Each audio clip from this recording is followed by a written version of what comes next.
तो चलिए बढ़ते हैं आगे। बता दें कि आज थम जाएगा दूसरे चरण के मतदान का चुनावी शोर। शाम 6 बजे के बाद डोर टू डोर प्रचार करेंगे प्रत्याशी। तो देश की 88 सीटों पर 26 अप्रैल को वोटिंग होनी है, जिसमें मध्य प्रदेश की 6 सीटों पर मतदान होंगे। टीकमगढ़, दमोह, खजुराहो, सतना, रीवा और होशंगाबाद जिसमें सीट शामिल है, और छत्तीसगढ़ की 3 लोकसभा सीटें पर मतदान होगा, जिसमें कि राजनांदगांव, महासमुंद और कांकेर की सीटें शामिल हैं। तो ये वो सीटें हैं जिसमें दूसरे चरण पर मतदान होना है, और ऐसे में आज सभी प्रचार प्रसार थम जाएंगे। मतदान के लिए चुनावी शोर थम जाएगा, जिसके बाद से सिर्फ और सिर्फ डोर टू डोर प्रचार प्रसार ही कर सकेंगे प्रत्याशी। तो आइए इस खबर पर एक बार फिर रोहित के पास चलते हैं, उनका रुख करते हैं और उनसे जानते हैं कि क्या कुछ अपडेट मिल रहा है। रोहित, आज चुनावी शोर थम जाएगा। शाम 6 बजे के बाद से डोर टू डोर कैंपेनिंग के लिए प्रत्याशी प्रचार करेंगे। इसको लेकर क्या तैयारियां हैं, क्या कुछ जानकारी सामने आ रही है रोहित?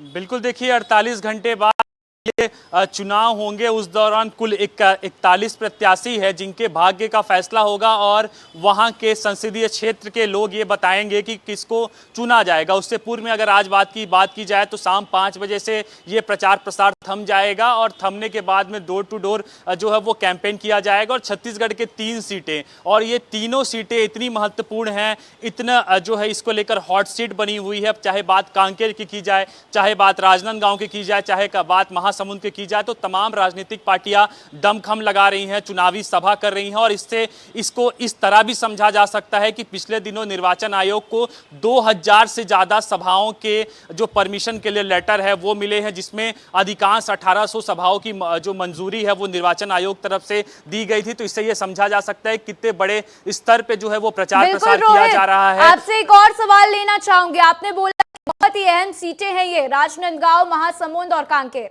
प्रधानमंत्री मोदी की बात हो, चाहे अमित शाह की बात हो या फिर जेपी नड्डा की, तीनों ने ही जो है पूरा जोर लगा दिया चुनावी प्रचार में। लेकिन अब आपसे सवाल ये है कि कांग्रेस की तरफ से बड़े नेता सामने नहीं आए। इसको लेकर भी सवाल उठा हुआ है कि कांग्रेस ने जब प्रचार प्रसार नहीं किया तो क्या कांग्रेस को बढ़त मिलेगी? तो ये जो 3 सीटें हैं, राजनांदगांव, महासमुंद और कांकेर, इस पर क्या रहेगा अपडेट? चुनाव होने के बाद क्या लगता है, बीजेपी के पाले में ज्यादा वोट पड़ेंगे या फिर कांग्रेस के पाले में? बिल्कुल, देखिए ये स्पष्ट हो जाएगा 2 दिन।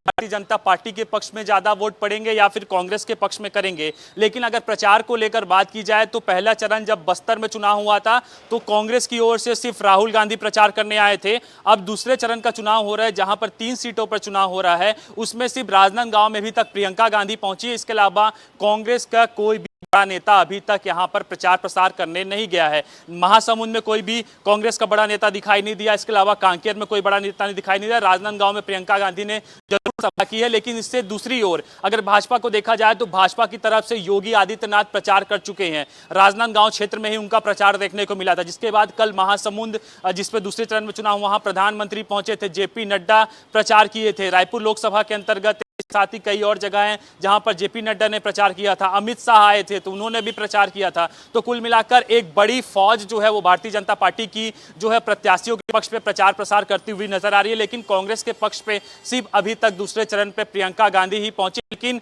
अगर देखा जाए तो मुख्यमंत्री भूपेश बघेल पूरा जोर आजमा रहे हैं, जोर लगा रहे हैं और गांव-गांव तक लोगों से जाकर संपर्क कर रहे हैं। लेकिन जनता जनार्दन है, जनता किस ओर। हमारे साथ जानकारी साझा करने के लिए आपका शुक्रिया।